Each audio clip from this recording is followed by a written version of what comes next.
Pemirsa, jumpa kembali di channel Belajar dan Berbagi. Video kali ini kita akan belajar mengenai apa saja yang harus ada di dalam file manajemen risiko untuk produk alat kesehatan. Bagi perusahaan yang sudah menerapkan ISO 13485 atau CPAKB, tentu sudah tidak asing lagi mengenai manajemen risiko produk alat kesehatan. Di dalam ISO 13485, persyaratan manajemen risiko tercantum di dalam klausul 7.1, yaitu tentang perencanaan realisasi produk, dan juga ada di klausul 7.3.3 yaitu mengenai input desain dan pengembangan. Sedangkan di dalam CPAKB, persyaratan keselamatan ada di dalam lampiran 1.3.D.4 yaitu mengenai input persyaratan produk. Terhadap alat kesehatan yang sedang dianalisa, produsen harus membuat dan memelihara file manajemen risiko. File manajemen risiko ini harus menyediakan ketertelusuran atau traceability terhadap setiap hazard yang diidentifikasi sampai kemana. Jadi dari hazard itu harus bisa diidentifikasi dari pelaksanaan analisa risikonya, evaluasi risikonya, penerapan tindakan pengendalian risikonya, verifikasi tindakan pengendalian risikonya, hasil evaluasi risiko sisanya atau residualnya. Jadi ketertelusuran merupakan persyaratan untuk membuktikan bahwa semua hazard yang diidentifikasi itu telah ditangani secara lengkap di dalam proses manajemen risiko. Keterlacakan ini dapat dilakukan dengan memberikan indeks ke setiap dokumen dalam file manajemen risiko yang memberikan informasi tentang hazard yang diidentifikasi. Ketertelusuran harus selalu diperbarui saat ada informasi baru dan saat alat kesehatan diubah. Ya. Jadi file manajemen risiko tidak perlu nih secara fisik harus berisi semua catatan atau dokumen yang terkait. Namun setidaknya ada atau mampu mengidentifikasi referensi atau petunjuk ke semua dokumen-dokumen yang terkait, sehingga produsen dapat mengumpulkan informasi yang dirujuk dalam file manajemen risiko dengan tepat. Apa saja nih yang harus ada di dalam file manajemen risiko? Ikuti terus video yang satu ini.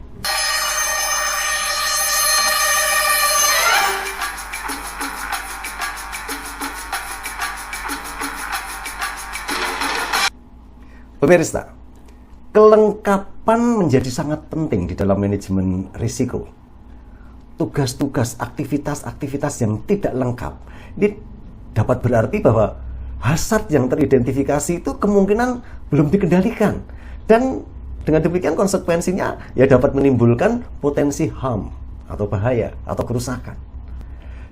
Dan referensi yang saya gunakan untuk menjelaskan kelengkapan dokumen dan catatan yang harus ada di dalam manajemen risiko itu antara lain ISO 14971 versi 2019, yaitu mengenai medical devices, application of risk management to medical devices, dan juga tentang ISO TR 24971 ini medical devices, guidance on the application of ISO 14971.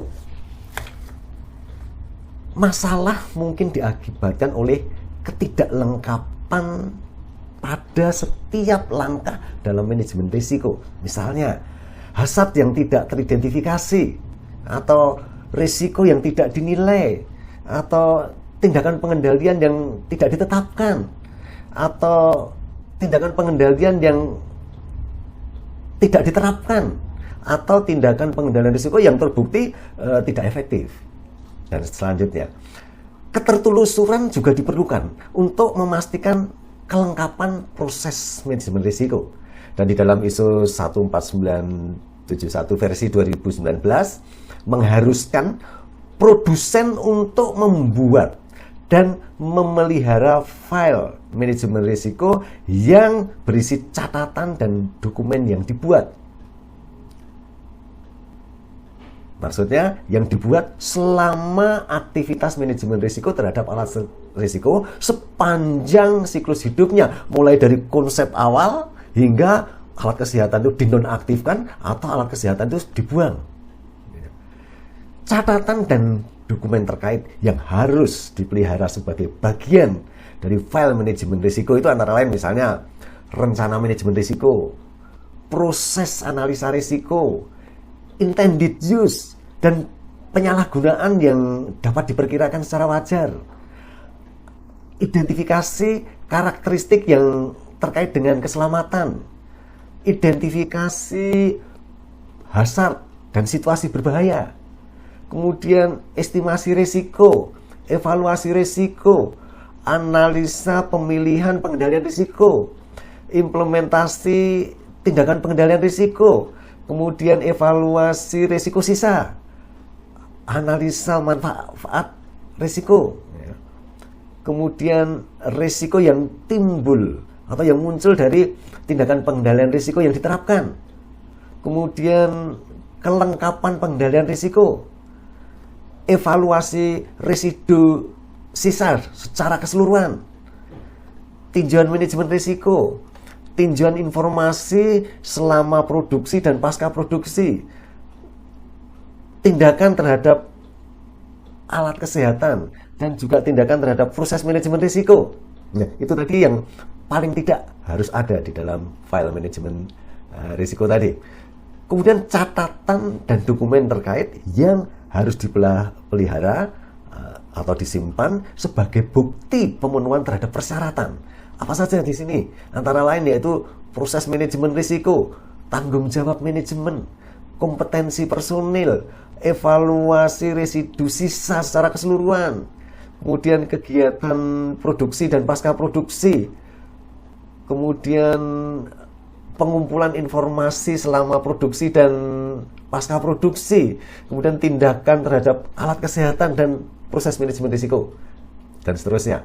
Jadi file manajemen risiko itu dapat disusun dan diatur untuk satu jenis alat kesehatan atau satu family dari alat kesehatan tersebut. Dan catatan dokumen terkait tersebut itu dapat menggunakan format atau media apapun. Misalnya nih, bisa dalam bentuk hard copy atau catatan elektronik dan lain-lainnya. Adapun langkah-langkah untuk menyusun file manajemen risiko itu demikian. Yang pertama itu mendokumentasikan intended use dari alat kesehatan, penyalahgunaan yang dapat diperkirakan secara wajar, kemudian karakteristik yang terkait dengan keselamatan. Penyalahgunaan yang dapat diperkirakan secara wajar ini dapat diperoleh dari informasi tentang penggunaan aktual yang dikumpulkan selama tahap atau fase pasca produksi. Dan untuk melakukan untuk mengidentifikasi karakteristik yang terkait dengan keselamatan dari alat kesehatan itu bisa menggunakan pertanyaan-pertanyaan yang ada di dalam lampiran A dari standar ISO 24971 versi 2020. Dia memberikan panduan atau bantuan untuk melakukan karakterisasi dari alat kesehatan. Kemudian yang dimaksud intended use yaitu adalah maksud penggunaan dari produk alat kesehatan, proses atau servis sesuai tentu saja dengan spesifikasi, instruksi, dan informasi yang sudah ditetapkan oleh produsen. Unsur-unsur menyusun intended use itu meliputi indikasi medis yang diharapkan, kemudian populasi pasien, kemudian bagian tubuh mana nih atau jaringan tubuh mana nih yang akan berinteraksi dengan alat kesehatan, kemudian profil pengguna, lingkungan penggunaan, prinsip pengoperasian, dan sebagainya. Dan langkah kedua yaitu mengidentifikasi semua hazard dan situasi bahaya yang terkait dengan alat kesehatan serta kemungkinan terjadinya HAM yang dapat diakibatkan oleh alat kesehatan tersebut. Langkah ketiga yaitu mengidentifikasi semua tindakan-tindakan pengendalian yang telah diterapkan pada alat kesehatan tersebut. Langkah keempat, menentukan apakah ada nih hazard atau situasi berbahaya yang belum menerapkan tindakan pengendalian risiko. Untuk hazard dan situasi berbahaya di mana tindakan pengendalian risiko telah diterapkan, maka produsen harus melakukan verifikasi efektivitasnya dan memperkirakan serta mengevaluasi ada tidak ini risiko sisa. Untuk risiko sisa yang dinilai tidak dapat diterima, maka produsen harus mempertimbangkan pengendalian risiko lebih lanjut. Tahap yang kelima, mendokumentasikan ketertelusuran untuk atau terhadap setiap hazard dan situasi berbahaya yang teridentifikasi sampai ke tindakan pengendalian risiko. Jadi ketertelusuran dapat didokumentasikan dengan unsur-unsur berikut. Hazard yang teridentifikasi dan situasi berbahaya, kemungkinan munculnya HAM yang dapat terjadi, kemudian tindakan pengendalian risiko yang telah dilakukan, kemudian verifikasi pelaksanaan pengendalian risiko, kemudian verifikasi efektivitas pengendalian risiko, dan juga penerimaan dari setiap risiko sisa. Sudah bisa diterima atau tidak nih risiko sisanya nih. Kemudian tahap ke-6, mengevaluasi risiko sisa secara keseluruhan. Jadi setelah semua tindakan pengendalian risiko diterapkan dan diverifikasi, maka produsen harus mengevaluasi sisa risiko secara keseluruhan yang ditimbulkan dari alat kesehatan tersebut, yaitu tentu saja dengan mempertimbangkan kontribusi dari semua risiko sisa yang sudah dikendalikan tersebut. Sedangkan metode yang digunakan dan kriteria penerimaan risiko sisa secara keseluruhan itu juga harus ditetapkan di dalam rencana manajemen risiko. Langkah berikutnya yaitu yang ketujuh, yaitu menelaah pelaksanaan rencana manajemen risiko dan mendokumentasikan hasilnya di dalam laporan manajemen risiko. Jadi sebelum merilis produk untuk didistribusikan secara komersial, maka produsen itu harus mereview pelaksanaan rencana manajemen risiko tersebut. Jadi tinjauan atau review terhadap rencana manajemen risiko tersebut itu setidaknya itu harus memastikan bahwa satu, rencana manajemen risiko telah dilaksanakan dengan baik. Yang keduanya, risiko sisa secara keseluruhan dapat diterima. Kemudian ada nih, tersedia metode yang tepat untuk mengumpulkan dan mereview informasi dalam fase produksi maupun pasca produksi. Jadi itu ada 7 tahapan untuk menyusunnya. Catatan dan dokumen yang dihasilkan dalam pelaksanaan setiap langkah-langkah tersebut itu harus menjadi bagian dari file manajemen risiko. Demikian kita telah belajar pentingnya menyusun file manajemen risiko dan memahami pentingnya catatan dan dokumen yang harus tersedia di dalam file manajemen risiko. Semoga bermanfaat. Jumpa kembali di video selanjutnya dengan topik yang berbeda. Sampai jumpa.